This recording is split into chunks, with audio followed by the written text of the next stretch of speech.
খুলনার ফুলবাড়ী গেটে ব্যবসায়ী ড্রেজারের মালামাল ডাকাতি হওয়ার ৩ দিনেও থানায় মামলা নিতে গড়িমসির অভিযোগ উঠেছে। বিস্তারিত থাকছে ভিডিওতে। আমি মুন্সি আজমাল হোসেন, আমার ব্যবসা প্রতিষ্ঠান এ হোসেন এন্টারপ্রাইজ। ড্রেজারের বুস্টার থেকে 23 তারিখ ও 25 তারিখ দুই ধাপে 23 ও 9/2025, 25/9/2025 এই 2 দিন আমার বুস্টার থেকে আমার স্টাফদের বেঁধে রেখে দুটো ব্যাটারি, 29 প্লেটের অ্যান্ড্রয়েড সেট, একটি অ্যাম্পুলার, ডায়নামা, তারপরে রেঞ্জপাতি, কেবল, আনুষঙ্গিক দিয়ে আনুমানিক 1,30,000 টাকার মতন মালামাল বাইন্ধে রেখে ডাকাতি করেছে। বাগানের ভিতর আমার এই বুস্টারটা ছিল, ওইখানে আমার স্টাফরা ছিল। একটা ছোট্ট কুড়ে ঘরে থাকে তারা, সেই ঘরের ভিতরে তাদের বাইন্ধে রেখে এই মালামালগুলো নিয়ে যায় এবং নেওয়ার পরে আমি একাধিকবার এই নিয়ে থানা পুলিশ করছি। আজকে আমি এই থানায় আসছি, আসার পরে আমি মামলা দিব।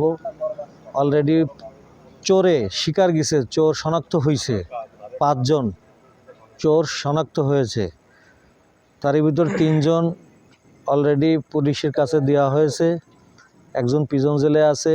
বিভিন্ন এলাকার আপনার জনগণ ধরে তাকে পিটিয়েছে এবং সে প্রিজন জেলে আছে।